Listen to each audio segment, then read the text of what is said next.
lo tengo que grabar. Bueno, y ahora sí voy a poner mi presentación.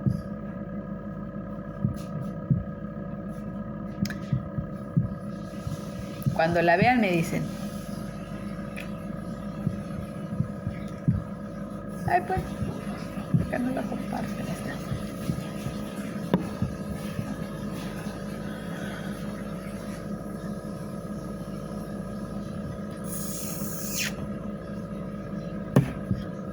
Bueno, entonces vamos a ir a esto que es la fecundación, la implantación y la anidación y un tanto del desarrollo embrionario. Este es un tema que pues es en escala, ¿verdad, chicos? Vamos viendo los procesos que se van produciendo durante esta etapa.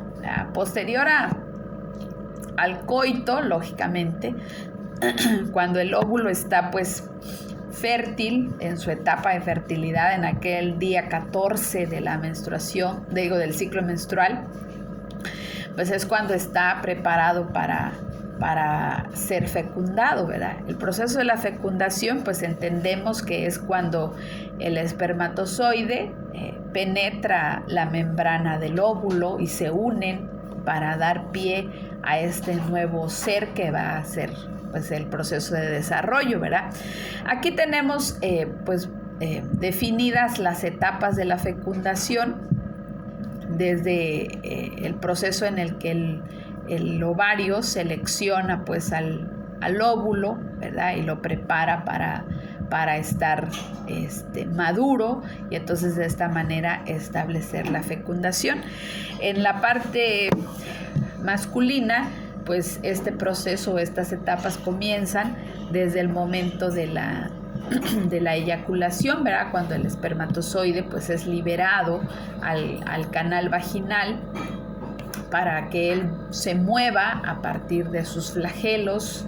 Recordarán, ayudados de estas mitocondrias aquí en el centro de la célula y que pues lo llevan a buscar el lugar donde está el óvulo. Este lugar pues es la trompa de Falopio, el tercio medio de la trompa de Falopio. Ahí vamos a encontrar al óvulo, hasta ahí va a llegar el espermatozoide para hacer el proceso de la fecundación. Se dice, chicas, pues que se liberan, ¿no?, alrededor de 3.5 millones de espermatozoides en una eyaculación, de las cuales el 60% de estos espermatozoides muere en el interior de la vagina, en el principio del interior del cérvix, ¿verdad? Solamente ingresa 40% de estos espermatozoides al útero y en el útero mueren el otro 25%.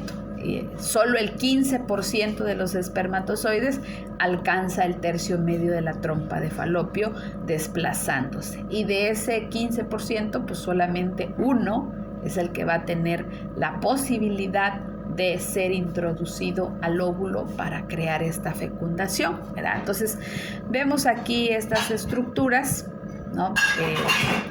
El espermatozoide, cuando encuentra el óvulo, se posa dentro de su estructura, su membrana. La membrana que rodea al óvulo, la membrana exclusiva que rodea al óvulo se llama corona radiada, ¿verdad? Esta corona radiada tiene unas enzimas, unas proteínas, unas moléculas químicas que van a permitir la permeabilidad del espermatozoide cuando la membrana lo decida, ¿verdad? Vemos aquí en esta porción, ¿verdad? Tenemos la corona radiada, vemos al espermatozoide posándose de ella. Posterior se abre el poro de esta membrana. Ahorita les voy a explicar cómo. Se abre el poro, el espermatozoide penetra, ¿no? Es introducido a la membrana celular y a partir de aquí, chicas, es cuando comienza ya el proceso de la fecundación, ¿verdad? En cuanto el óvulo es introducido, el espermatozoide introducido dentro del óvulo, ahí es cuando va a comenzar o cuando se lleva a cabo este proceso de la fecundación, ¿verdad? ¿verdad? Posterior a ello, pues ya viene una separación celular, una división de sus cromosomas, la formación de su propio núcleo, de sus propias células, y pues es cuando ya comienza el desarrollo de esta primera parte que somos todos cuando estamos formándonos, que es el cigoto. Pero ahora vamos a hablar cómo se produce esa fecundación, ¿verdad? Aquí están las etapas. Bueno, la primera etapa de la fecundación, dice, es la reacción del acrosoma. El acrosoma es, hablemos de la cabeza del espermatozoide, ¿verdad? Este acrosoma, ya estando posicionado dentro del útero, dentro de la trompa de falopio, ya estando ahí, él libera una sustancia que se llama hialuronidasa, ¿verdad?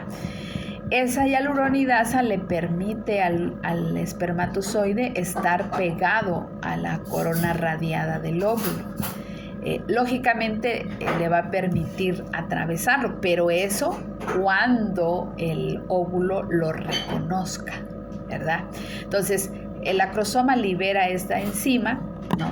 En ese momento, esta corona radiada va a empezar como una selección, chicas. Era una selección de a quién vamos a introducir, ¿no? Por eso dice aquí esta segunda etapa, se produce el reconocimiento ovocito-espermatozoide, es decir, el óvulo está determinando que ya está ahí el espermatozoide, ¿no? Que ya está posicionado, ya liberó la hialuronidasa, y entonces en ese momento, ¿verdad? El óvulo abre un poro, una estructura de su membrana radiada a partir de un receptor, ¿verdad? Y entonces químicamente hay una atracción, ¿verdad? Donde el espermatozoide penetra este poro y este poro lo va a llevar hacia adentro, ¿no? Se liberan sustancias que son estos gránulos de la membrana celular del óvulo, el cual pues va a permitir la introducción hacia adentro de su membrana plasmática. Posterior a eso viene la función de las membranas celulares, que es cuando vemos aquí, esta es la cabeza del espermatozoide, esta es la estructura del óvulo, ¿no? Y aquí es cuando ya lo está atrayendo hacia él, ¿no? Ya lo tiene envuelto. El siguiente paso es la reacción cortical, ¿no? Para impedir que entren más espermatozoides. Cuando ya lo tiene encapsulado, chicas, la membrana desaparece, la corona radiada desaparece, eso en señal de que ya ningún espermatozoide va a entrar, ¿verdad? El espermatozoide penetra al núcleo a la célula, al óvulo, ¿no? Y ahí es donde se va a activar pues ya el proceso de la replicación celular a partir de la singamia, la singamia es esta unión de las dos membranas celulares, de los dos núcleos, para que entonces penetre el espermatozoide. Es todo un proceso químico de atracción de estas dos células. Vemos aquí, si le damos seguimiento, pues aquí está cerrada la membrana celular del óvulo, ¿verdad? Están liberadas estas enzimas aquí, receptoras de la hialuronidasa. Una de ellas se activa para abrir el poro se abre, la membrana celular del óvulo envuelve a la membrana celular del espermatozoide y lo atrae hacia adentro. En pocas palabras, chicas, el responsable de atraer el espermatozoide hacia adentro del óvulo es el óvulo mismo, ¿verdad? No es el espermatozoide el que penetra al óvulo, es el óvulo quien decide qué espermatozoide va a entrar a su membrana celular, ¿verdad? Digo, eso quitándole un tanto esa parte que los hombres hablan de que ellos son, o que sin ellos no habría esta entrada de espermatozoides, ¿verdad? Pero en realidad, pues el espermatozoide es una célula que va a estar a expensas de lo que el óvulo decida, ¿verdad? Si el óvulo decide no ingresar a ninguno porque es infértil, pues simplemente no sucede, ¿verdad? Y si el óvulo decide ingresar a dos, pues eso ya traerá una consecuencia de un embarazo gemelar monocigótico, ¿no? Entonces, esa es una condicionante propia del óvulo como tal, ¿verdad? Entonces, a partir de ahí, la fecundación. Y nos explica esta diapositiva que la zona pelúcida, ¿verdad?, esta estructura del óvulo, tiene 3 glucoproteínas, las cuales se denominan con la nomenclatura CP. Hay CP1, CP2 y CP3. La CP3 es la que actúa como la molécula receptora para el espermatozoide, es decir, la que hace que sea introducido este espermatozoide a su estructura celular, ¿verdad? Bueno.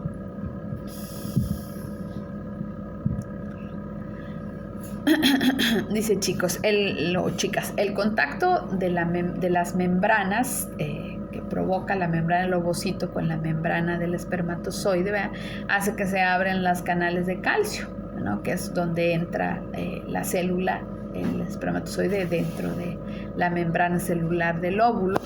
El calcio tiene una actividad maravillosa con eso, chicas, porque básicamente es como un receptor. Las células dependen de su actividad. Entonces, por eso nosotras, chicas, debemos consumir calcio por lo menos una vez al año, independientemente si está en nuestros planes o no embarazarnos. Y en el caso de los hombres también, porque también es una fuente esencial para la nutrición de las células, principalmente pensando en una buena planificación familiar. Cuando ustedes, bueno, no ustedes, ¿verdad?, pero cuando en pareja se va a la planificación familiar porque se decide que la mujer y el hombre van a tener un hijo planeado, ¿verdad?, el médico familiar, que es quien lleva a cabo las planeaciones, pues les da calcio a los dos y ácido fólico para mantener constantemente adecuadas las células, para que en el momento que ellos pues ya logren esta fecundación, estas células sean capaces de hacer toda esta acción y sobre todo que repliquen a un niño sano, ¿verdad?, en toda la extensión de la palabra. Entonces, por eso necesario este proceso. Bueno,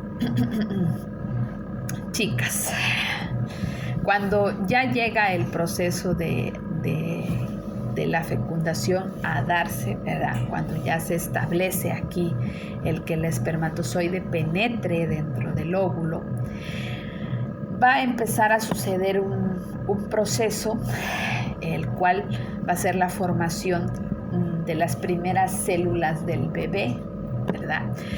Nuestras células, como lo vimos al inicio de esta materia, los óvulos contienen, bueno, todas nuestras células, pero ahorita hablando de este proceso fecundativo, contienen 23 pares de cromosomas en su núcleo, ¿no?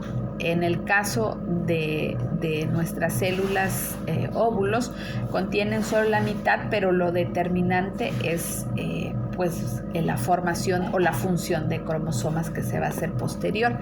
El espermatozoide, por consiguiente, posee su propio núcleo y sus propias células, ¿verdad? Cuando estas células se unen dentro del óvulo, ¿verdad?, que es donde se va a llevar esta unión, pues entonces va a venir la fragmentación. Ustedes en biología ya vieron la meiosis y la mitosis, ¿no? Entonces, aquí se lleva a cabo la meiosis 2, es decir, la replicación de células por parte de estas dos, ¿verdad?, donde se unen, como vemos aquí, sus cromosomas. En esta imagen vemos la unión cromosómica, es decir, la información genética que trae del padre y de la madre para la formación de este nuevo ser. Y a partir de aquí hay una fusión de cromosomas, ¿verdad?, donde el ser humano empieza a fusionar las características de su padre y de su madre, ¿verdad?, para formar una sola célula, ahora ya individual, con sus propias características, que va a dar pie al desarrollo de este embrión, ¿verdad? Aquí vemos como el cigoto, que es esta célula que ya se formó al principio, ¿verdad?, empieza a tener un propio cromosoma ya individual y se empieza a replicar. Aquí en esta imagen vemos esta tercera círculo aquí, ya no solo es una célula, ya son dos, ¿verdad? Aquí ya vemos una división al centro. Estas dos células ya establecidas en cuanto a sus cromosomas y a la unión de ellos, va a dar pie a la formación de 4 células. Estas 4 células van a dar formación a 8 células, ¿verdad? Estas 8 células a 16 células, estas 16 células a 32 células, y cuando nosotros ya tengamos una replicación de 32 células, chicas, entonces esto ya no se va a llamar solamente cigoto. A esto ya le vamos a llamar mórula. Ese es el nombre que recibe. Y cuando ya sea una mórula, entonces, como vemos aquí en esta imagen, ya va a viajar desde la trompa de falopio, ¿verdad?, hacia el útero para ser implantado y para ser nidado e implantado, y entonces comenzar el desarrollo embrionario, ¿verdad?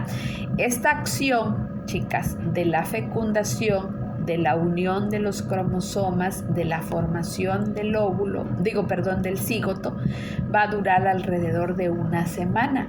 Y todo este proceso se va a llevar a cabo en la trompa de falopio, ¿verdad? Ese es el lugar donde se va a llevar a cabo este primer proceso de la replicación celular del nuevo embrión, ¿verdad? Entonces, hasta aquí la paciente no está embarazada. Eso quiero que quede claro desde ahorita, ¿verdad? Hasta aquí ella no está embarazada porque no tiene todavía comunicación estas células con las células de la madre. Este solamente es el proceso de la fecundación, ¿verdad? Eso no quiere decir que esta estructura o que esto que nosotros estamos viendo aquí no sea un ser vivo y no sea un ser que tenga replicación celular. Les pregunto, señores, ¿una célula que no está viva se puede replicar?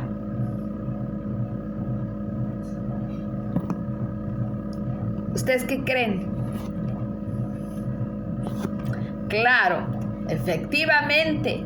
Entonces, desde aquí, señores, tanto el espermatozoide como el óvulo son dos células que tienen vida y que están estableciendo una replicación entre ellas para dar pie a un ser individuo que está vivo desde el momento en el que ellas se están replicando.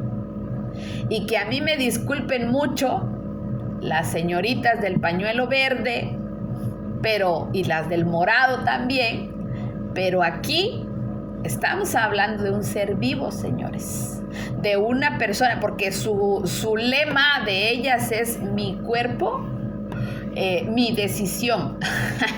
¿A poco es de ella estas células? ¿Son de ella? Les pregunto. ¿Estas células son de la madre, chicas?